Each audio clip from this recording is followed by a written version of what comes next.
Hello friends, welcome to all of you on your own YouTube channel, The Moria Classes. We were discussing in chemistry chapter chemical reaction and equation of class 10th. We have already discussed three parts of this chapter. In the first part, we have discussed what is a chemical reaction and how can we write a reaction. तो हम लोगों ने first part में देखा कि हम एक reaction को कैसे लिखते हैं, रिएक्शन होता क्या है, और सेकंड पार्ट में हम लोगों ने देखा कि केमिकल रिएक्शन को कैसे बैलेंस करते हैं। हम लोगों ने सेकंड पार्ट में देखा केमिकल रिएक्शन कैसे बैलेंस करते हैं। थर्ड पार्ट में हम लोगों ने देखा कि कैसे आयनिक इक्वेशन को बैलेंस करते हैं।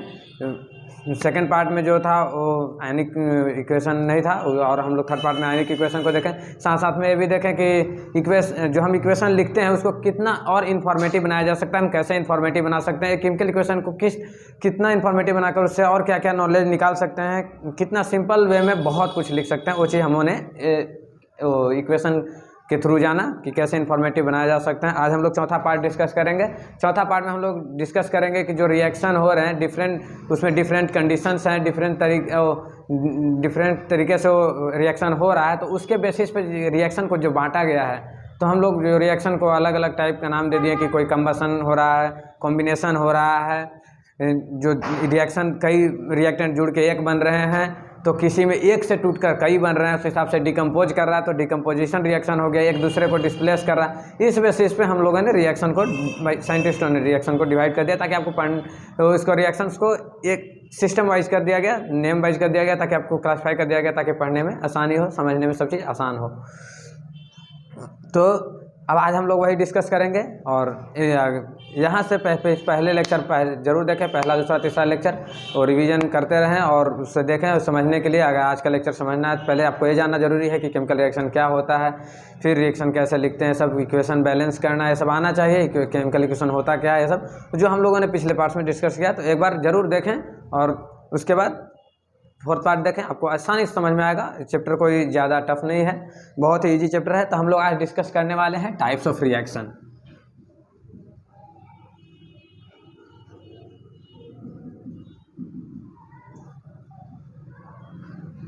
मैं यहाँ पे रिएक्शंस वगैरह शॉर्ट फॉर्म में लिख देता हूँ, एग्जाम में ये शॉर्ट फॉर्म ना यूज करें, मैं बस ऐसे ही सहूलियत के लिख देता हूँ। एग्जाम में आप पूरे रिएक्शन से लिखेंगे, वरना नंबर काट लिया जाएगा। इसलिए ये चीज़ आप अपने नोट में अपना टाइम बचाने के लिए, समझने के लिए, इजीनेस के लिए लिख सकते हैं, नोट में कोई दिक्कत नहीं। लेकिन एग्जाम पेपर में और या फिर जब भी एग्जाम की प्रैक्टिस करेंगे आपको पूरा रिएक्शन की, इक्वेशन की पूरा स्पेलिंग लिखना पड़ेगा, ठीक है।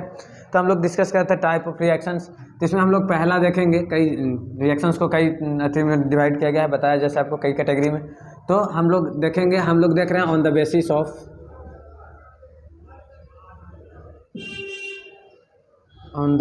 Of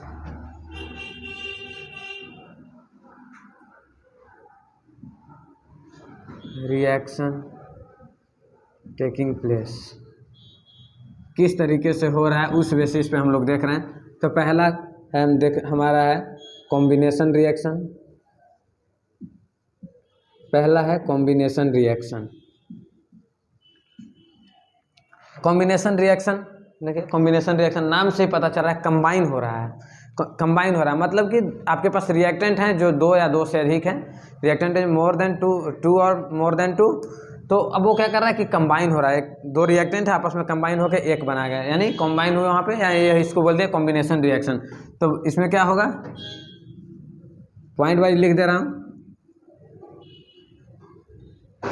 reactants must be two और मोर देन टू, रिएक्टेंट दो या दो से अधिक होने चाहिए।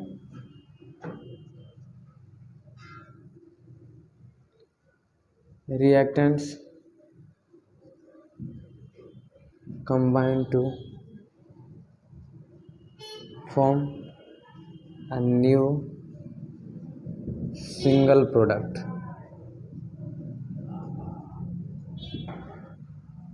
सिंगल प्रोडक्ट देखिए, रिएक्टेंट मस्ट बी टू और मोर देन टू, रिएक्टेंट दो या दो से अधिक होना चाहिए तभी तो कंबाइन होगा। कंबाइन होने के लिए कम से कम दो तो चाहिए ना, दो चीज़ चाहिए तभी तो कंबाइन होगा। तो रिएक्टेंट कितना होना चाहिए, दो या दो से अधिक। 3 भी कंबाइन हो सकते हैं, 4 भी कंबाइन हो सकते हैं, कंबाइन होने में तो कोई दिक्कत नहीं है। हाँ, तो रिएक्टेंट मस्ट बी 2 होना चाहिए या 2 से अधिक होना चाहिए, ठीक है। और क्या होना चाहिए, reactant combines to form, reactant combine करके क्या कर रहा है, फॉर्म कर रहा है अ न्यू सिंगल प्रोडक्ट, एक प्रोडक्ट बना रहा है, यानी यहाँ पे 2 था, 2 कंबाइन होके एक बन गया, तो यह क्या होगा, कॉम्बिनेशन रिएक्शन। मैं जनरली पॉइंट में लिखना प्रेफर करता हूँ और पॉइंट में ही एग्जाम में लिखिए, तो पॉइंट वाइज अब तो सिस्टम वाइज पॉइंट पे ही नंबर कर दिया कि मस्टली आप पॉइंट के थ्रू जाइए, क्योंकि कहानी लिखने में और ऐसे डिफिनेशन लिखने में जैसे पॉइंट से पढ़ना भी आसान होता है और एग्जामिनर को भी समझने में इजी मिलता है। लेकिन आपको जैसे सुविधा लगे आप वैसे लिख सकते हैं। आपको इसको क्या डिफिनेशन के फॉर्म में भी ऐसे लिख सकते हैं कि in this the reaction in which 2 और more than 2 reactants involve to form a new single compound, तो वो भी हो गया। और साथ में अपना एक एग्जाम्पल दे दीजिए, आपको 3 मार्क्स का एक क्वेश्चन आ जाएगा कॉम्बिनेशन रिएक्शन। अगर और ऐसा अगर 5 मार्क्स का है तो उसमें 2 रिएक्शन दे देगा, combination reaction, displacement reaction, decomposition reaction, वैसा करके क्वेश्चन देगा। तो आप पॉइंट वाइज लिख दीजिए, एक एग्जाम्पल लिख दीजिए, 3 नंबर इधर हो गया, उसमें भी 3 नंबर, टोटल 5 नंबर आपको मिल जाएगा, क्योंकि एक एग्जाम्पल पे एक नंबर रहता है। अब तो सारा मार्किंग सिस्टम ही ऐसा कर दिया गया है कि पॉइंट वाइज मार्किंग स्कीम ही ऐसा है कि आपको हर पॉइंट पे नंबर मिलेगा।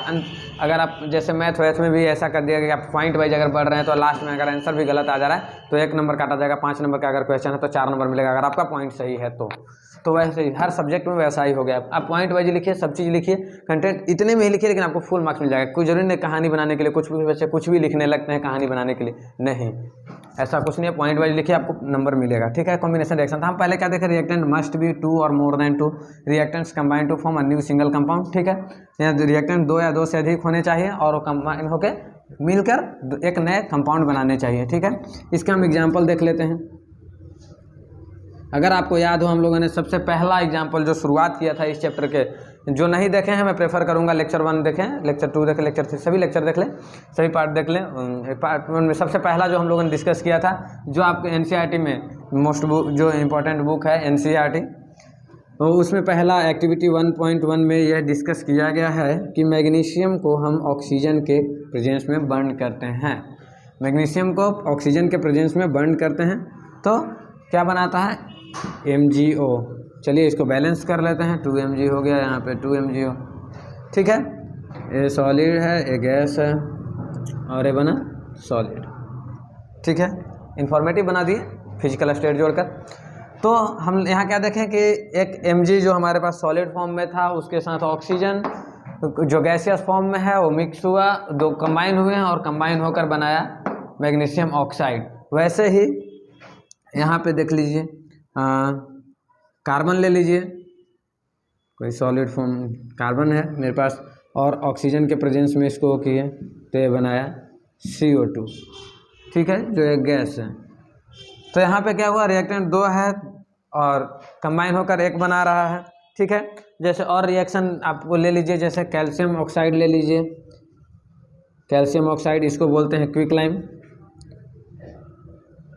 एग्जाम में सिंपली 1 नंबर आप पूछ देगा कि क्विकलाइम क्या होता है, क्योंकि ऑब्जेक्टिव भी शुरू कर दिया है बिहार बोर्ड में। तो क्विकलाइम अगर ऑप्शनल दे दिया तो क्विकलाइम कैल्शियम ऑक्साइड है, ठीक है, इसको क्विकलाइम बोलते हैं। इसमें और टर्म है, मैं बताऊंगा आगे। क्विकलाइम को हम क्या करते हैं, वाटर के प्रेजेंस में, तो वाटर में हम लोग कर दें, एक कैल्शियम ऑक्साइड हमारा सॉलिड फॉर्म में है, वाटर लिक्विड फॉर्म में है। जब ये रिएक्ट करेगा तो बनाएगा कैल्शियम हाइड्रोक्साइड, कैल्शियम हाइड्रोक्साइड जो सॉलिड फॉर्म हुआ। जो सॉलिड फॉर्म है इसको बोलते हैं स्लेक्ड लाइम, इसको क्या बोलते हैं, स्लेक्ड लाइम। तो भी पूछ देगा स्लेक्ड लाइम क्विक लाइम क्या है, ठीक है। इसको बोलते हैं स्लेक्ड लाइम। अगर स्लेक्ड लाइम जब लिक्विड फॉर्म में होगा, जब वाटर में मिला रहे हैं तो एक सस्पेंशन बनेगा, सॉलिड फॉर्म बनेगा तो स्लेक्ड लाइम हो गया। जब लिक्विड फॉर्म में बनेगा, अगर कैल्शियम हाइड्रोक्साइड अगर solid form, sorry calcium hydroxide अगर सॉलिड फॉर्म में नहीं है, लिक्विड फॉर्म में है, मतलब हमने कैल्शियम हाइड्रोक्साइड को वाटर में डाला और वो लिक्विड फॉर्म में से है, तो इसको हम 2 नाम देते हैं। 2 नाम देते हैं, क्या नाम देते हैं, 1 मिनट, 2 नाम देते हैं। एक हुआ आपका मिल्क ऑफ लाइम और दूसरा हुआ लाइम वाटर, एक है मिल्क ऑफ लाइम, एक लाइम वाटर। लाइम सिंपली चूना, जानते हैं ना, लाइम स्टोन, चूना, चूना पत्थर, तो वही लाइम चूना है। अब हम देखिए कैल्शियम हाइड्रोक्साइड को जब आप वाटर में डालेंगे तो क्या होगा, बहुत ही विगोरस रिएक्शन था। विगोरस मतलब बहुत तेज़ी से होने वाला। जैसे ही डालिएगा ना तब लगे जैसे खोलने लगा।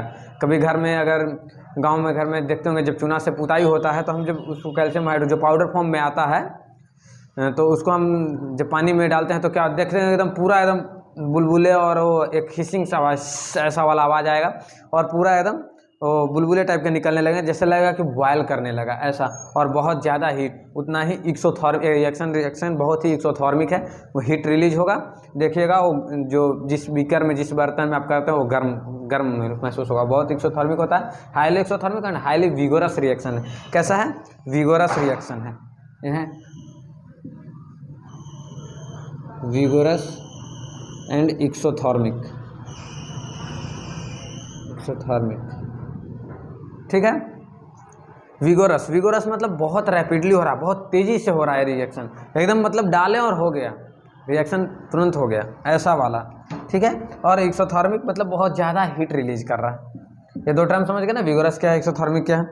अब हम यहाँ बात कर रहे थे कि जब वो लिक्विड फॉर्म में जैसे हम डालें तो जो सॉलिड फॉर्म में उसको स्लेग लाइम बोल दिए, लेकिन जो लिक्विड फॉर्म में आया, मतलब जो लिक्विड फॉर्म में अगर प्रोडक्ट बन रहा है तो लिक्विड फॉर्म में क्या होगा, उसको हम दो नाम दे रहे हैं। क्या क्या नाम दे रहे हैं, मिल्क ऑफ लाइम दे रहे हैं और लाइम वाटर दे रहे हैं। तो मिल्क ऑफ लाइम कब बोल रहे हैं, लाइम वाटर कब बोल रहे हैं, दो नाम दिया गया तो दो वजह होगा ना, कोई तो रीजन होगा, दो वजह। अगर किसी को हम बोल देते हैं, किसी को मान लीजिए आपका दोस्ती है तो आप उसको कुछ बोल दिए, कुछ बदमाशी कर रहा है, फिर उस तरह से आप उसको नाम दे देते हैं, उससे चिढ़ा देते हैं, वैसे बोल देते हैं। तो उसी बेसिस पे यहाँ पे इसको दो नाम दिया गया। तो मिल्क ऑफ लाइम है, यहाँ पे मैं बता देता हूँ। मान लीजिए अब हमने क्या किया कि जैसे ही वाटर में वो डाला कैल्शियम ऑक्साइड, क्विकलाइम को हमने जैसे ही वाटर में ऐड किया, तो आप देखिएगा घर में जब देखे होंगे तो, या अगर जिन्होंने नहीं देखा है, शहर वहर में है, चूना से पुताई होते हुए नहीं देखा है, तो आप कैल्शियम हाइड्रोक्साइड का पाउडर लीजिएगा, बीकर में रखिएगा और जेंटली उसमें थोड़ा सा पानी डालिएगा, मतलब धीरे धीरे पानी डालिएगा, क्योंकि वो बहुत एक्सोथर्मिक रिएक्शन है और विगोरस रिएक्शन है। तो आप आहिस्ता पानी डालिएगा, एक नहीं डालिएगा।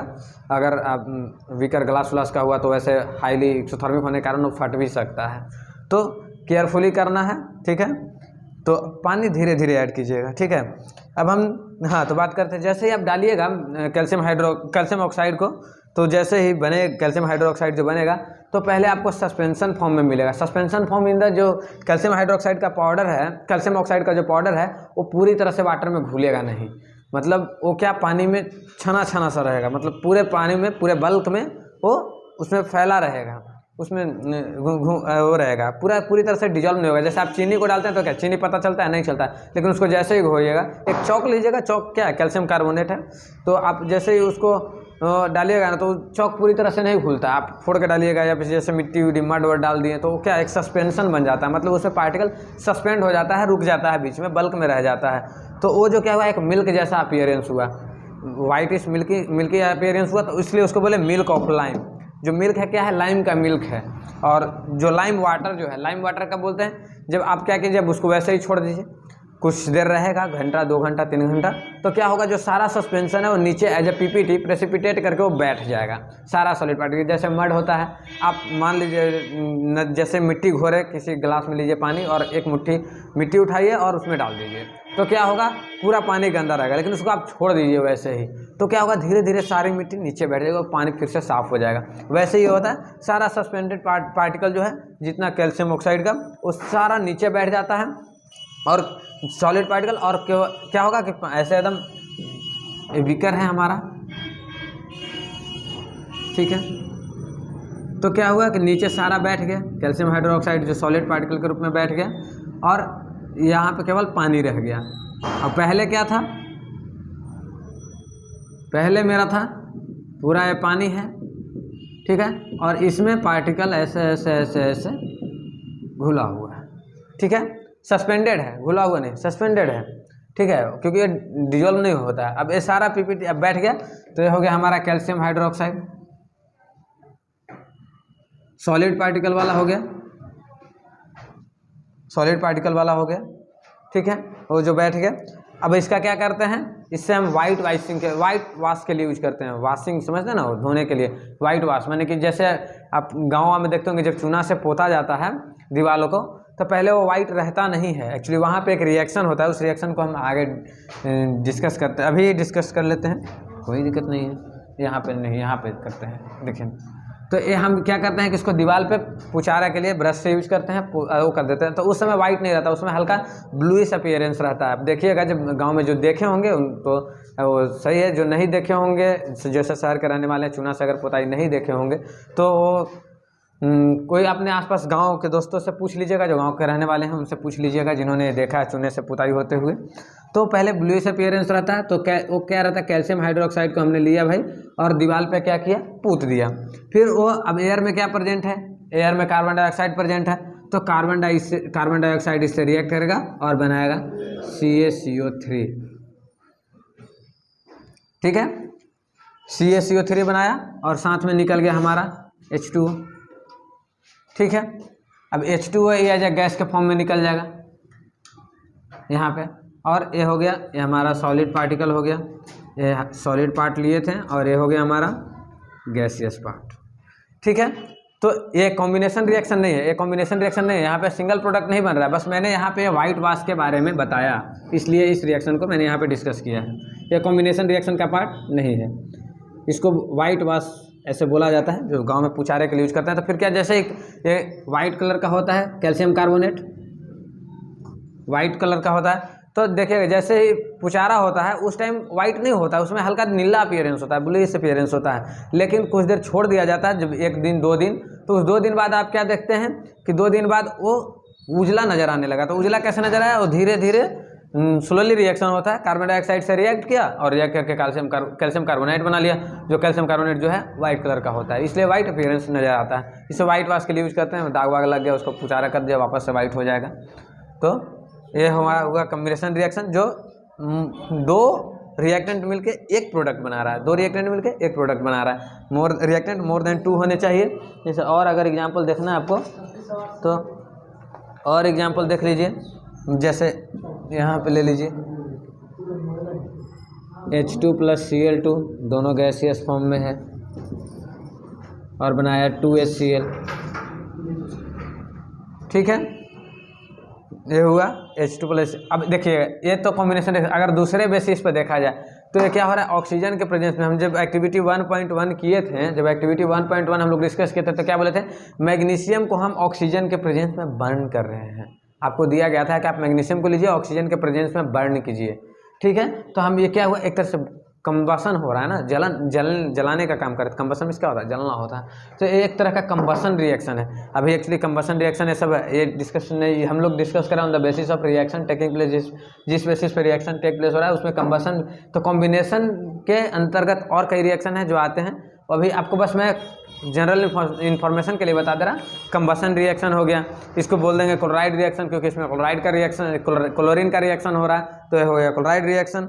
और ठीक है, तो हम लोग इसमें मेन जो हमें ध्यान देना है कॉम्बिनेशन रिएक्शन में कि reactant must be more than 2 और प्रोडक्ट जो होना चाहिए, 2 और मोर देन 2, 2 से 2 भी और 2 से अधिक, ऐसा कि नहीं 2 से अधिक ही होना चाहिए, 2 ही होना चाहिए, 2 होना चाहिए या 2 से अधिक होना चाहिए, 2 तो कम से कम 2 होना ही चाहिए, ठीक है।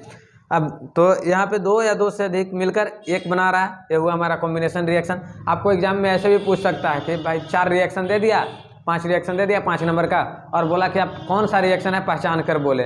तो कॉम्बिनेशन रिएक्शन को कैसे पहचानेंगे कि उसमें रिएक्टेंट अगर 2 या 2 से अधिक है और प्रोडक्ट 1 बन रहा, तो क्या हुआ, कॉम्बिनेशन रिएक्शन हुआ। तो वहाँ से आप लिख देंगे कि भाई हमारा जो पहला क्वेश्चन है वो कॉम्बिनेशन रिएक्शन का एग्जाम्पल है। आपको 1 नंबर तो ऐसे ही बन गया, और सारे टाइप डिस्कस कर लेते हैं तो आपको मालूम चल जाएगा। ऑक्सीजन के प्रेजेंस में जो रिएक्शन हो रहा है उसको कंबसन रिएक्शन बोल देंगे, ठीक है। ऑक्सीजन के प्रेजेंस में जो होगा वो कंबसन रिएक्शन होगा, क्योंकि ऑक्सीजन जलने में सहायता करता है ना जी, इसलिए उसको कंबसन रिएक्शन बोल देंगे, ठीक है। अब हम लोग दूसरा पार्ट पे चलते हैं, जो दूसरा टाइप है हमारा, दूसरा टाइप है डिकम्पोजिशन रिएक्शन। नाम से ही अगर आप डिकम्पोजिशन मतलब जानते हैं तो डिकम्पोज होना जानते हैं। बायोलॉजी में आप लोगों ने पढ़ा होगा कि डिकम्पोज होता है, अगर आप लोगों ने लाइफ प्रोसेस चैप्टर पढ़ लिया है तो उसमें आपको डिकम्पोजिशन टर्म तो सर ने यूज किया ही होगा। डिकम्पोजिशन टर्म यूज किया होगा सर ने। हम लोग दूसरा देखने जा रहे हैं, decomposition reaction.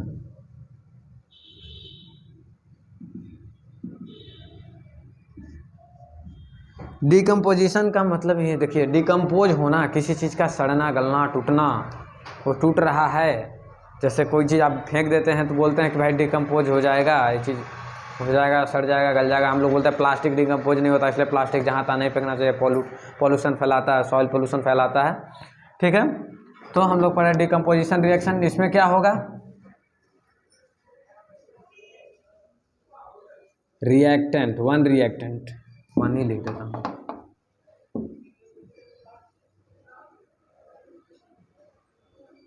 One reactant participate in reaction, participate in this reaction। Combination में हम लोग क्या देखे थे कि दो या दो से अधिक, 2 or more than 2 reactants were participating in that reaction, but in this reaction, in decomposition reaction, one reaction is participating, one reactant is participating। Okay, तो एक रिएक्टेंट पार्टिसिपेट कर रहा है इस रिएक्शन में, और क्या हो रहा है, रिएक्टेंट ब्रेक डाउन इनटू 2 और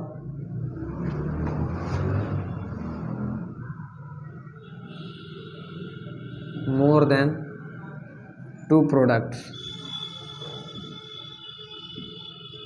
ठीक है, इसको रब कर देता हूँ, आप लोग इसको नोट कर लिए होंगे। ठीक है, वीडियो को पॉज कीजिए, जहाँ पे जैसे ही जो चीज़ पार्ट, जैसे कॉम्बिनेशन रिएक्शन खत्म हुआ वहीं पॉज कीजिए, उसको नोट डाउन कर लीजिए। नहीं समझ में आया तो थोड़ा सा पीछे कीजिए, बैकवर्ड कीजिए वीडियो को और फिर से देखिए, ज़रूर समझ में आएगा। और मैं वैसे भी बोल दिया हूँ कि भाई आपको अगर कोई पर्टिकुलर कुछ टॉपिक में दिक्कत हो, नहीं समझ में आए, तो आप कमेंट बॉक्स में डाल दीजिए, मैं रेगुलर चेक करते रहता हूँ। भाई पूरी कोशिश होगी कि भाई आपके उस डाउट को दूर किया जाए। ठीक है, तो यहाँ क्या हो रहा है कि एक रिएक्टेंट पार्टिसिपेट कर रहा है रिएक्शन में और वो ब्रेक डाउन हो रहा है और बना रहा है 2 या 2 से अधिक। वहाँ पे 2 रिएक्टेंट मिल रहे थे और बना रहा था एक, कंबाइन हो रहे थे, यहाँ पे डिकम्पोज हो रहा है, कोई एक चीज़ है टूट के अलग हो रहा है, 2 बना रहा है, 2 से अधिक बना रहा है। ठीक है, तो इसके हम एग्जाम्पल में देखते हैं। डिकम्पोजिशन रिएक्शन, जैसे अगर किसी चीज़ को टूटना, आपके पास कोई चीज़ है, तोड़ने के लिए आपको ताकत की जरूरत लगेगा। अगर ये है मेरे पास, इसको हमको तोड़ना है, तो इसके लिए मुझे क्या, इसके लिए मुझे ताकत का जरूरी पड़ेगा। ठीक है, इसके लिए मुझे ताकत चाहिए। तो वैसे ही कोई रिएक्शन है, कोई रिएक्शन हो रहा है, उसके कोई कंपाउंड है, उसको हमको तोड़ना है, उसके लिए हमको क्या देना पड़ेगा, एनर्जी देना पड़ेगा, हीट देना पड़ेगा। यानी इस बेसिस पे हम बोल सकते हैं, एक पॉइंट और ऐड कर देते हैं, अगर इसको और इन्फॉर्मेटिव बनाना है तो। वैसे आप ऐसे भी सोच सकते हैं कि अगर कोई चीज़, किसी कंपाउंड को, मेरे पास कोई रिएक्टेंट है, उसको तोड़ना है, तो उसके लिए मुझे हीट चाहिए। तो बोल सकते हैं, अब हीट लगा रहे हैं, हीट दे रहे हैं, रिएक्टेंट साइड में प्लस हीट लिख रहे हैं, तो आपको बताया था कि अगर रिएक्टेंट साइड में प्लस हीट लगता है, रिएक्टेंट को अगर हम हीट दे रहे हैं, तो क्या हुआ, इंडोथर्मिक रिएक्शन हुआ, इंडोथर्मिक रिएक्शन होगा। यानी बोल सकते हैं कि जो डिकम्पोजिशन रिएक्शन है, तो बोल सकते हैं decomposition reaction is exclusively endothermic. एक मिनट, साफ थोड़ा,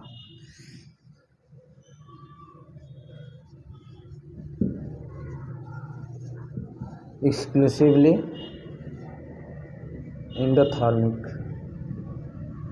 एक्सक्लूसिवली का मतलब हुआ कि इंडोथर्मिक होगा, इंडोथर्मिक ही होगा, क्योंकि डिकम्पोजिशन को होने के लिए, डिकम्पोजिशन रिएक्शन को टेक प्लेस करने के लिए मुझे हीट देना ही पड़ेगा, तभी तो कोई कंपाउंड टूटेगा, तभी ना कोई कंपाउंड टूटेगा। तो इसको कुछ ना कुछ हमको हीट देना पड़ेगा, तो उसको हम एक्सक्लूसिवली बोल दे रहे हैं, इसलिए मतलब वो इंडोथर्मिक होगा। डिकम्पोजिशन रिएक्शन जहाँ पे आएगा वहाँ पे इंडोथर्मिक आएगा। ठीक है, अब हम बात कर लेते हैं एग्जाम्पल की।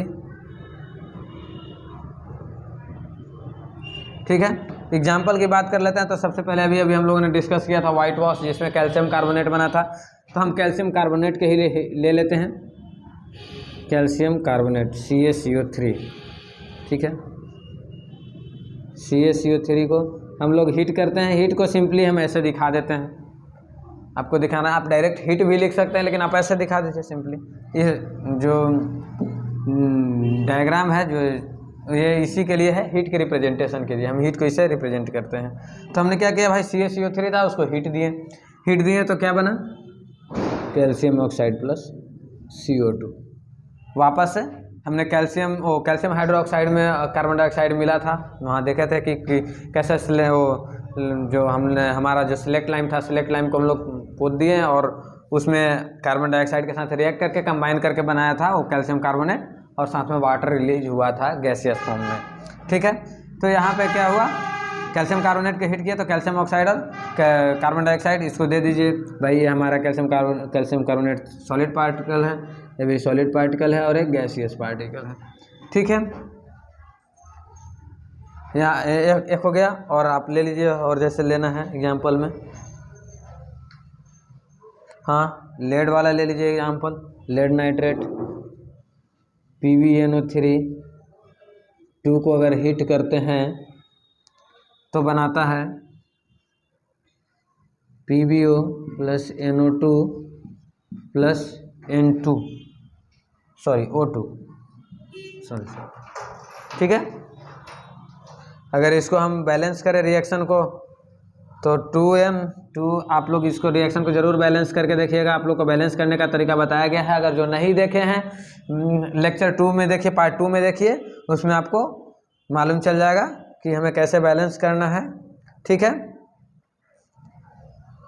यहाँ पे 1 मिनट 4NO2 आएगा, सॉरी, आप इसको ज़रूर बैलेंस करें इस रिएक्शन को। ठीक है,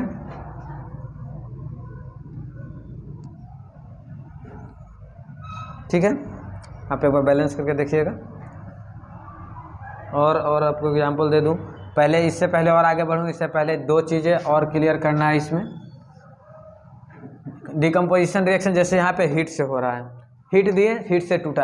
अब एनर्जी हमको प्रोवाइड करना है, किसी चीज़ को हीट क्या है कि एनर्जी है, हम किसी कंपाउंड को टूटने के लिए एनर्जी दे रहे हैं, तो एनर्जी तो किसी भी फॉर्म में हो सकता है, या आप वो आग जला कर दें, या फिर इलेक्ट्रिकल एनर्जी थे, या फिर सनलाइट से जो एनर्जी मिले वो भी एनर्जी हुआ। तो इस तरीके से डिकम्पोजिशन रिएक्शन को हम 3 पार्ट में बांटते हैं। डिकम्पोजिशन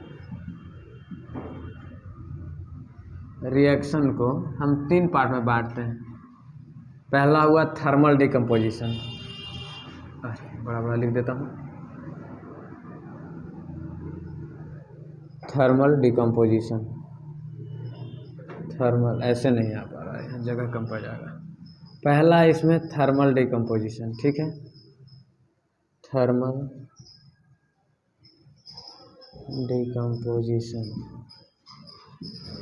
दूसरा ले लेते हैं इलेक्ट्रोलाइटिक डिकम्पोजिशन।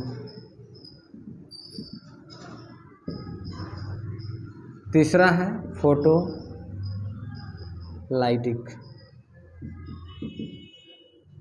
या फोटोलाइटिक डिकम्पोजिशन, या फिर फोटो डिकम्पोजिशन बोलें, कुछ भी चलेगा।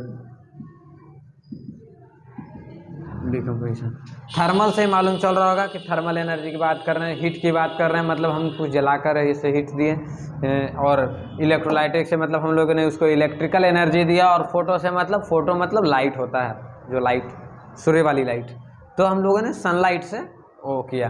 तो अब इस बेसिस पे जैसा एनर्जी ऑफ सोर्स है उस बेसिस पे हमने डिफाइन कर दिया कि भाई डिवाइड कर दिया, इसको थर्मल डिकम्पोजिशन बोलेंगे, इसको इलेक्ट्रोलाइटिक बोलेंगे, इसको फोटोलाइटिक बोलेंगे। तो यहाँ पे हम लोगों ने क्या देखा कि थर्मल हीट दे रहे हैं, तो क्या हुआ भाई, कैल्शियम कार्बोनेट, मेरे पास एक रिएक्टेंट था जो टूटकर calcium oxide plus carbon dioxide बना, तो ये क्या हुआ, थर्मल डिकम्पोजिशन का एग्जांपल हुआ। ये हमारा क्या है, थर्मल डिकम्पोजिशन का एग्जांपल है, फर्स्ट का एग्जांपल है। ठीक है, अगर हम बात करें इलेक्ट्रोलाइटिक एग्जांपल को, तो आप जैसे पढ़ेंगे ब्राइन सॉल्यूशन, आगे जब क्लास 12th में आप अगर साइंस लेते हैं तो क्लास 12th में आप पढ़ेंगे, फिजिकल केमिस्ट्री में एक चैप्टर है इलेक्ट्रोकेमिस्ट्री, ठीक है, इलेक्ट्रोकेमिस्ट्री करके चैप्टर है, उसमें आपको पढ़ना है ऐसे। तो उसमें आप इलेक्ट्रोलाइटिक जब पढ़िएगा, ब्राइन सॉल्यूशन बोलते हैं, ये इंपॉर्टेंट सॉल्यूशन है। Brine solution important in the sense of exam में पूछ सकता है ऑब्जेक्टिव में। ब्राइन सॉल्यूशन बोलते हैं NaCl के एक्वस सॉल्यूशन को। एक्वस सॉल्यूशन हमने बताया था कि एक्वस सॉल्यूशन उसको बोलते हैं कि जिस सॉल्यूशन का सॉल्वेंट अगर वाटर है तो उस सॉल्यूशन को बोलेंगे एक्वस सॉल्यूशन। तो NaCl के एक्वस सॉल्यूशन को क्या बोलते हैं? Brine solution. तो हम ब्राइन सॉल्यूशन को लेंगे और क्या करेंगे? इलेक्ट्रिकल सेटअप लगाएंगे। जब आप इलेक्ट्रोकेमिस्ट्री पढ़िएगा तो उसमें बताएगा कि भाई ऐसे हम 2 बीकर लिए हैं या 1 बीकर लिए हैं अपना, इसमें कैथोड एनोड लगा दिए, इसमें सॉल्यूशन डाल दिए, इसको बैटरी से सोर्स से जोड़ दिया और ये पॉजिटिव पोल है, ये निगेटिव पोल है, यानी ये कैथोड है, ये एनोड है। एनोड पर हमेशा निगेटिव चार्ज आता है। ये सब आप जब आप पढ़िएगा, अभी थोड़ा बहुत ज़्यादा हो जाएगा, बस आप लोग जान जाइए कि इलेक्ट्रोलाइटिक डिकम्पोजिशन होता है। कैथोड पॉजिटिव निगेटिव होता है, एनोड पॉजिटिव होता है। ये तो शायद आपको फिजिक्स में क्लास 10 में बताया गया होगा। फिजिक्स में जब चैप्टर आप लोगों ने पढ़ा होगा, चैप्टर का एक्चुअली मुझे नाम ध्यान नहीं आ रहा, पर्टिकुलर शायद इलेक्ट्रिक करंट कुछ ऐसे करके चैप्टर का नाम है, जिसमें आपको रेजिस्टर रेसिस्टेंस सब पढ़ना है। उसमें सर ने बताया होगा, अगर बैटरी के बारे में बताया गया होगा तो क्या कैथोड एनोड सर ने डिस्कस किया होगा। ठीक है, तो अब हम चार्ज के हिसाब से देखेंगे। जब NaCl है, अब वाटर में अगर एक्वस सॉल्यूशन है, एक्चुअली एक्वस सॉल्यूशन देखें तो वो NaCl कैसा रहता है? Na प्लस और Cl माइनस के फॉर्म में रहता है। जब भी कंपाउंड को डालिएगा तो एक्वस सॉल्यूशन में वो आयनिक फॉर्म में आ जाता है, Na प्लस और Cl माइनस में रहता है। तो अब क्या होगा? Na प्लस कैथोड की ओर जाएगा। Na प्लस कहाँ जाएगा? बीकर थोड़ा बड़ा बना देता हूँ, ठीक है, ये बीकर है। तो Na प्लस जो है वो कैथोड की ओर मूव करेगा और जो Cl माइनस है वो एनोड की तरफ मूव करेगा। माइनस चार्ज पॉजिटिव की तरफ जाएगा, पॉजिटिव माइनस की तरफ जाएगा। Opposite attracted each other, physics में ही पढ़ा होगा आप लोगों ने। ठीक है, तो यहाँ भी फॉलो हो रहा है। ठीक है, तो एनोड पे क्या हो गया? तो कैथोड पे हमें क्या मिलेगा? कैथोड पे हमें सोडियम मिल जाएगा और एनोड पे मिल जाएगा Na प्लस था, यहाँ पे इलेक्ट्रॉन मिला, बनाया सोडियम। ठीक है, एनोड की बात करते हैं, यहाँ पे क्लोरीन था, यहाँ से बनाया Cl प्लस, इलेक्ट्रॉन को लॉस किया। ठीक है, तो ये चीज़ आपको मतलब अभी इतना इम्पोर्टेंट नहीं है, बस आपको डिकम्पोजिशन रिएक्शन एक्स्ट्रा में ऐसे बता दें। आपको जनरली मेन डिकम्पोजिशन रिएक्शन होता क्या है ये जानना जरूरी है। ये आप जान जाइएगा तो दिक्कत की कोई बात नहीं। आपको कम्पिटिटिव एग्जाम के बेसिस पे अगर ऐसा क्वेश्चन आ जाता है, जैसे कम्पिटिटिव में ब्राइन सॉल्यूशन का पूछ सकता है, अगर बोल दिया कि ब्राइन सॉल्यूशन का इलेक्ट्रोलाइटिक डिकम्पोजिशन करा रहे हैं तो हमको कैथोड पे क्या मिलेगा, एनोड पे क्या मिलेगा। तो बस हमको ध्यान ये रखना है कि ब्राइन सॉल्यूशन जो होता है वो आयनिक फॉर्म में होता है, Na प्लस में रहेगा, Cl माइनस में रहेगा। उसको जब हम इलेक्ट्रिकल सेटअप में डालेंगे, इलेक्ट्रोलाइटिक डिकम्पोजिशन के लिए डालेंगे, तो कैथोड हमारा माइनस चार्ज होता है, एनोड हमारा पॉजिटिव चार्ज होता है। तो positive attracted always negative and negative attracted always positive. जैसे तो उसी तरह से क्या होगा? एनोड हमारा पॉजिटिव है तो क्लोरीन जाएगा, क्योंकि क्लोरीन के पास निगेटिव चार्ज है, और कैथोड निगेटिव है और Na के पास पॉजिटिव चार्ज है, तो कैथोड पे Na जाएगा। तो यहाँ पे हमारा कैथोड पे हमें सोडियम मिलेगा। आपको जिस लेवल पे पूछा जाएगा, अभी यही पूछा जा सकता है कि हमें कैथोड पर क्या मिलेगा, एनोड पे क्या मिलेगा। तो हमें मालूम है कि एनोड पॉजिटिव चार्ज है, कैथोड निगेटिव चार्ज है। तो निगेटिव वाले आयन एनोड पे जाएंगे और पॉजिटिव वाले आयन कैथोड पे जाएंगे। तो कैथोड पे हमें सोडियम मिल जाएगा, एनोड पे हमें क्लोरीन मिल जाएगा। बस ये चीज़ हमें ध्यान में रखना है, ये चीज़ आपको ध्यान में रखना है। कम्पिटिटिव बेसिस के एग्जाम पर ये चीज़ आपको सहायता करेगा। वहीं पे हम अगर वाटर का भी ले सकते हैं, वाटर को भी हम इलेक्ट्रोलाइटिक डिकम्पोजिशन करा सकते हैं। तो हमें क्या मिलेगा? H2 मिलेगा प्लस O2 मिलेगा। ठीक है, अब उसी बेसिस पे आप डाल लीजिए कि H प्लस है और हमारा और आपको मिल जाएगा O2 माइनस। ठीक है, जब आप डिकम्पोजिशन कराइएगा तो आपको कैथोड पे क्या मिल जाएगा? जैसे ऑक्सीजन के पास माइनस चार्ज है तो हमको एनोड पे ऑक्सीजन मिलेगा, कैथोड पे हमें हाइड्रोजन मिल जाएगा। ठीक है, तो आपको से ये सब अभी नहीं पूछा जाएगा। आप जब इलेक्ट्रोकेमिस्ट्री पढ़िएगा क्लास 12 में तो ये चीज़ आपको बहुत डिटेल में पढ़ना है, और अभी आपके लिए बहुत ज़्यादा हो जाएगा। बस इतना जान लीजिए कि हमको कैथोड पे क्या मिल रहा है, एनोड पे क्या मिल रहा है, ये चीज़ अभी आपके लिए मैटर करता है। ठीक है, ये चीज़ मैटर करता है। तो अब हम आगे देखते हैं। इसमें एक और रह गया फोटोलाइटिक डिकम्पोजिशन। ये सब लिख लिया है ना? नहीं लिखे हैं तो वीडियो पॉज कीजिए और लिख लीजिए। ठीक है, इसको रब करता हूँ, और नहीं समझ में आया तो प्लीज़ बैक करके एक बार देखिए, एकदम बेसिक लेवल से बताया गया आप लोग को, बहुत बढ़िया से समझ में आएगा। और एग्जाम्पल ध्यान में रखिए, एग्जाम्पल के आप जैसे आपको डिकम्पोजिशन ध्यान रखिएगा तो एक रिएक्टेंट पार्टिसिपेट कर रहा है, टूटकर 2 बना रहा, तो एग्जाम में जैसे ही दे दिया रिएक्टेंट 1 है और बना रहा है 2, बन रहा है प्रोडक्ट 2, तो क्या हुआ, वो हमारा डिकम्पोजिशन रिएक्शन हो गया। ठीक है, अब हम बात कर रहे हैं फोटोलाइटिक डिकम्पोजिशन की। तो हमने अभी बात किया था फोटोलाइटिक डिकम्पोजिशन। ठीक है, अभी हमने बताया था कि भाई जो फोटो का मतलब क्या हुआ, फोटो का मतलब हुआ सनलाइट। सनलाइट मतलब वो रिएक्शन, वैसे रिएक्शन जो सनलाइट के प्रेजेंस में हो रहे हैं, वैसे डिकम्पोजिशन रिएक्शन, वैसे डिकम्पोजिशन रिएक्शन, क्योंकि हम लोग फोटोलाइटिक डिकम्पोजिशन पढ़ रहे हैं तो यहाँ पे देखेंगे तो हम क्या देख रहे हैं कि सनलाइट, वैसे डिकम्पोजिशन रिएक्शन जो सनलाइट के प्रेजेंस में हो रहा है वो क्या हुआ, फोटोलाइटिक डिकम्पोजिशन हुआ। जैसे ले लेते हैं AgCl है हमारा, ठीक है, AgCl को हम सनलाइट के प्रेजेंस में हम रिएक्शन ऐसे भी दिखा देते हैं कि भाई सनलाइट आया और पड़ा, या फिर आप ऐसे भी दिखा सकते हैं, कोई Hμ लिख देते हैं, Hμ सनलाइट की एनर्जी को फिजिक्स में आप डिनोट करते होंगे ऐसे, या म्यू केवल म्यू दिखा दीजिए। अपना अलग अलग तरीका से प्रेजेंट करने का है, वो तो आप कैसे रिप्रेजेंट करते हो बात है, या फिर डायरेक्ट सनलाइट भी लिख दीजिए चलेगा। ठीक है, इससे कोई दिक्कत नहीं है। तो ये क्या टूटा, Ag प्लस Cl2, 2AgCl लिए, 2Ag plus 2Cl2, solid form में था, सॉलिड फॉर्म में है। और क्लोरीन जनरली आपको गैसियस फॉर्म में मिलेगा। ठीक है, तो यहाँ पे हमें देखे भाई AgCl टूटा। ठीक है, आप सनलाइट के प्रेजेंस में ऐसे और कई रिएक्शंस हैं, हमारा इसका एग्जांपल है। ठीक है, अगर और 1-2 एग्जांपल देखना है तो आप ले लीजिए, AgBr ले लीजिए, 2AgBr क्या हो रहा है, सनलाइट के प्रेजेंस में टूट रहा है, 2Ag प्लस Br2 बना रहा है। ठीक है, Br जनरली लिक्विड फॉर्म में आपको मिल जाएगा, ये सॉलिड फॉर्म में है, ये सॉलिड फॉर्म में है। ठीक है, तो हम लोग यहाँ क्या देखें कि सनलाइट के प्रेजेंस में यहाँ से गैसेस फॉर्म में रिलीज होगा। एक्चुअली अभी जनरली अगर आप ब्रोमीन मार्केट से जाइए खरीदें तो आपको लिक्विड फॉर्म मिलेगा, रूम टेम्परेचर पर लिक्विड फॉर्म में होता है ब्रोमीन। ठीक है, तो ये भी एक आप नोट कर लीजिए कि ब्रोमीन जो होता है एट रूम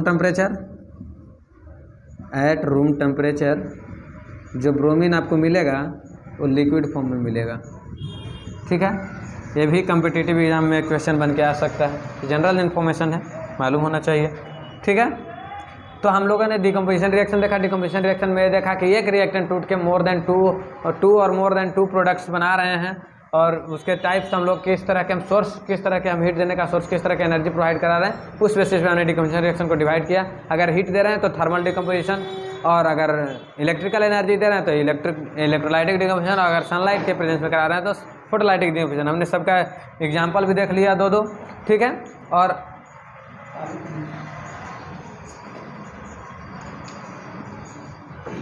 हम लोगों ने सबका एग्जाम्पल भी देख लिया। ठीक है, अब आप लोग एग्जाम वो अपना, और मैं क्वेश्चन कराऊंगा तो उसमें और भी एग्जाम्पल दूंगा और पहचानने के लिए कि कौन सा कैसा रिएक्शन है। लास्ट में हम लोग क्वेश्चन भी डिस्कस करेंगे। ठीक है, आगे हम लोग देखते हैं जो हमारा तीसरा है डिस्प्लेसमेंट रिएक्शन। डिस्प्लेसमेंट रिएक्शन, अब देखिए नाम से हम लोग डिसाइड कर लेंगे कि डिस्प्लेसमेंट, डिस्प्लेस कर रहा है, यानी कोई चीज़ है जो उसको वहाँ से हटा रहा है, हटाकर वो अपना जगह ले ले रहा है। डिस्प्लेस कर दिया। क्लास में आज भाई कोई और टॉपर है, आप अच्छे से पढ़े लिखे नंबर लाएं और आपने उसको डिस्प्लेस कर दिया, रिप्लेस कर दिया, और आप खुद टॉपर बन गए। तो यहाँ पे क्या कर रहा है, जैसे कोई रिएक्टेंट है, 2 रिएक्टेंट है, एक को हटाकर और वो खुद वहाँ पे आ जा रहा है, तो वो क्या कर रहा है, वो उसको डिस्प्लेस कर दिया, रिप्लेस कर दिया। तो हम इसको अगर पॉइंट वजह से लिखें, रिएक्टेंट मस्ट बी 2 और more than 2, reactants must be 2 और मोर देन 2। जनरली आपको 2 ही मिलेंगे इसमें। ठीक है, तो क्योंकि 2 तो होने चाहिए ना, अगर आपको किसी को रिप्लेस करना तो एक और साथी तो होगा ना जी, तभी तो आप रिप्लेस कर पाइएगा। तो यहाँ पे क्या होगा, 2 या 2 से अधिक होगा। जनरली हमें 2 ही मिलते हैं। ठीक है, और ये क्या करता है, more reactive more reactive element जो उसमें पार्टिसिपेट किया है रिएक्टेंट के रूप में, जो मोर रिएक्टिव एलिमेंट है, डिस्प्लेस बोले या रिप्लेस बोले, रिएक्शन के नाम पे हम लोग बोल देते हैं डिस्प्लेसेस लेस रिएक्टेंट। ठीक है, क्या करेगा कि मोर जो रिएक्टिव है, जो ज़्यादा रिएक्टिव है, वो कहेगा कि भाई ये मेरा जगह है, जो ज़्यादा तेज है उसको नंबर 1 रखा जाएगा, उसका रोल नंबर 1 होगा ना, कि जो कम है उसको रखा जाएगा, नहीं ना, उसको नीचे रखा जाता है, उसको कम और दिया जाता है उसका रोल नंबर। तो यहाँ पे क्या, वो जो मोस्ट रिएक्टिव एलिमेंट है वो क्या करेगा, लेस रिएक्टिव को डिस्प्लेस कर देगा, बोलेगा कि नहीं भाई इसके साथ मेरी दोस्ती रहेगी, मेरा इसके साथ ज़्यादा बनता है, मैं इसके साथ रहूँगा। तो और लेस रिएक्टिव एलिमेंट नेवर, कभी नहीं, डिस्प्लेसेस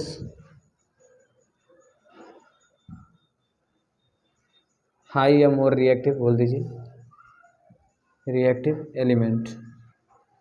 ठीक है, एलिमेंट जो ज़्यादा रिएक्टिव है, ऑलरेडी अगर किसी के साथ कंपाउंड बना सका, अगर दो ऑलरेडी गहरे दोस्त हैं, दोनों के बीच बहुत ज़्यादा बनता है, दो की सिमिलरिटी बहुत ज़्यादा, तो जिसके बीच कम सिमिलरिटी होकर उसको नहीं तोड़ सकता है। ठीक है, तो यहाँ पे वही है, जो ज़्यादा रिएक्टिव है तो वो उसको नहीं हटा सकता है। अब बोलेगा कि हम डिसाइड कैसे करेंगे कि कौन सा कैसा है, तो इसके लिए आपको एक टेबल याद करना पड़ेगा, इतना तो याद करना ही पड़ेगा आपको। तो आपको एक टेबल है जिसमें आपको reactive of metals, activity of metal या रिएक्टिविटी ऑफ मेटल बोल दीजिए, जो बोल दीजिए चलेगा। तो जो ज़्यादा है रिएक्टिव उसके बेसिस पर, तो अभी जो आपको पढ़ना है ऑक्सीजन और वाटर के साथ कौन कितना रिएक्टिव है उस बेसिस पे। तो उस बेसिस पे हम देखते हैं, तो आपको मिलेगा पोटेशियम, इसके बाद ले लीजिए सोडियम। अगर लैब में आप लोग एक्सपेरिमेंट करने गए होंगे तो सर ज़रूर सोडियम के साथ कराए होंगे, पोटेशियम के साथ शायद नहीं कराए होंगे। पोटेशियम वाला और विगोरस रिएक्शन होता है, सोडियम वाला जनरली कराते हैं, हम लोगों ने किया सोडियम वाला। ठीक है, हो गया पोटेशियम, सोडियम, बेरियम, कैल्शियम और मैग्नीशियम, एल्युमिनियम, जिंक, निकेल। ठीक है,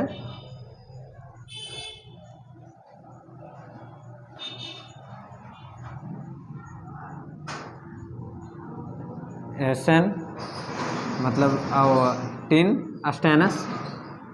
उम्मीद करता हूँ आप लोग को पीरियोडिक टेबल क्लास 9th में जब पढ़े होंगे तो ये सब आप लोग को सिंबल्स मालूम होंगे कि किस एलिमेंट के लिए हम कौन सा सिंबल यूज करते हैं। ठीक है, तो उस बेसिस पे मैं यहाँ पे डायरेक्ट सिंबल से ही चल रहा हूँ। अगर जिनको नहीं मालूम है, आप पीरियोडिक टेबल आपको एटलीस्ट 30 तक तो याद होने चाहिए, 30 तक टिप पे होने चाहिए, और सिंबल्स तो सबके मालूम होना चाहिए कि भाई इसका सिंबल्स क्या होता है। ठीक है, अब आते हैं hydrogen, copper Ag, Au, Pt। ठीक है,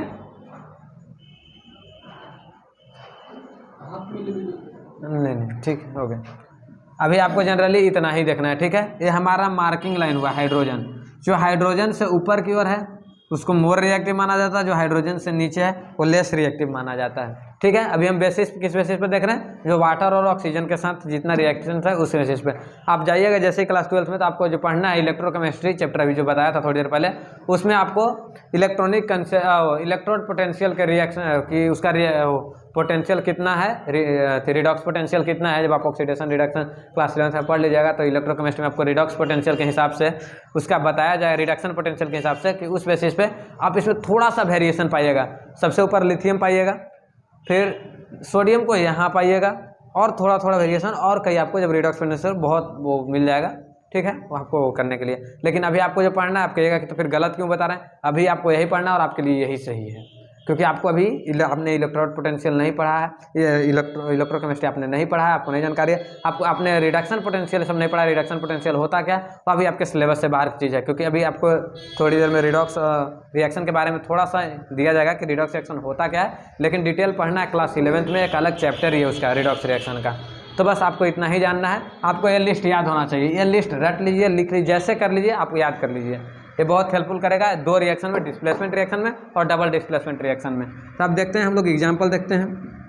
ठीक है, जैसे मान लीजिए हमारा Zn है और प्लस कॉपर सल्फेट को लिए, कॉपर सल्फेट एक्वस फॉर्म में है हमारा, और उसमें जिंक को डाल दिए। तो जिंक हमें लिस्ट याद है, हमें मालूम है कि जिंक मोर रिएक्टिव है कॉपर से। कॉपर से हमारा मोस्ट जो ऊपर की ओर है, यानी यहाँ हम देखेंगे तो कॉपर लेस रिएक्टिव है, लेकिन लेस रिएक्टिव इस मेटल के, इन मेटल्स के केस में है।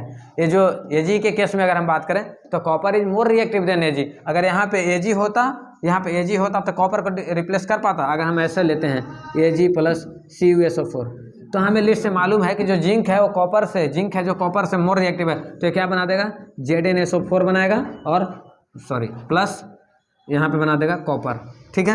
लेकिन अगर हम Ag की बात करें तो ये बनाएगा क्या, ये अब कहिएगा कि सर ये रिएक्शन होगा Ag2SO4 प्लस कॉपर। नहीं, अगर ये कोई बना रहा है तो ये सरासर गलत है पूरे। अरे एक कम रिएक्टिव है ना जी, ये कभी हटा सकता है, उसको हटा ही नहीं सकता, उसके पास इतना पावर ही नहीं है कि उसको यहाँ से कॉपर को हटा देगा। हाँ, अगर कॉपर होता, कॉपर प्लस Ag2SO4 रहता तो यहाँ पे बनाता CuSO4 प्लस 2Ag, क्योंकि कॉपर के पास पावर है Ag को हटाने के लिए, ठीक है। कॉपर के पास पावर है Ag को हटाने के लिए, तो क्या करेगा, ये सारे एक्वस फॉर्म में है, ये सभी एक्वस फॉर्म में है, एक्वस फॉर्म में है, ठीक है। और इधर एलिमेंटल फॉर्म में है, सॉलिड फॉर्म में है। इधर जो बनेगा ये एक्वस फॉर्म में, इधर सॉलिड फॉर्म में रहा है। तो ये रिएक्शन कभी लेस रिएक्टिव मेटल, यहाँ पे साफ साफ लिख दिया, less reactive element never displaces high reactive element और मोर रिएक्टिव एलिमेंट। तो Ag जो है Cu से लेस रिएक्टिव है, वो कभी रिप्लेस ही नहीं कर पाएगा Cu को। Ag जो है वो Cu से लेस रिएक्टिव है, तो कभी रिप्लेस ही नहीं कर पाएगा। जब रिप्लेस ही नहीं कर पाएगा तो रिएक्शन होगा ही नहीं। ये रिएक्शन अगर दिया है तो समझिए गलत दिया है, मिसप्रिंट है, बुक में अगर है तो मिसप्रिंट है, और नहीं तो अगर एग्जाम में ऐसा पूछा है और ट्रू फॉल्स पूछा है तो ये रिएक्शन कभी होगा ही नहीं। अगर पूछ दिया कि इसमें से कौन सा, 4 को एग्जाम्पल दे दिया, पूछ दिया कि कौन रिएक्शन इसमें नहीं हो सकता है या कौन रिएक्शन गलत दिया हुआ है पहचाने, तो आपको अगर इस टेबल को याद है, आपको ये टेबल याद है, तो आप आसानी से 1 नंबर पा सकते हैं, आराम से पा सकते हैं, कहीं कोई नहीं रोकेगा, ठीक है। तो यह हुआ हमारा डिस्प्लेसमेंट रिएक्शन, जिसमें हम लोग क्या देखें कि रिएक्टेंट मस्ट बी मोर 2 और मोर देन 2, क्योंकि अगर भाई किसी को रिप्लेस करना तो 2 होने ही चाहिए। और more reactive always displaces less reactive element, less reactive element never displaces more reactive element, ठीक है। इसको नोट डाउन कर लीजिए, जिनको नहीं समझ में आया एक बार फिर से बैक होकर देखिए, क्योंकि ये सबसे बेसिक लेवल बताया हुआ है। अब अगर हम अगला देखें, ये हमारा 3rd था, अगला देखते हैं हम लोग 4था, और 4था में है डबल डिस्प्लेसमेंट रिएक्शन।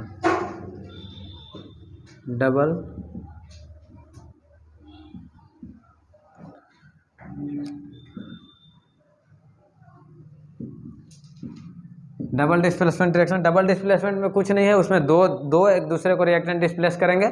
इसको हम कल डिस्कस करेंगे, अभी हमारे पास टाइम की बहुत ज़्यादा कमी है। तो ठीक है, हम लोग मिलते हैं अगले पार्ट में, इसी यहाँ से आगे। आप लोग अच्छे से पढ़ते रहिए, देखते रहिए।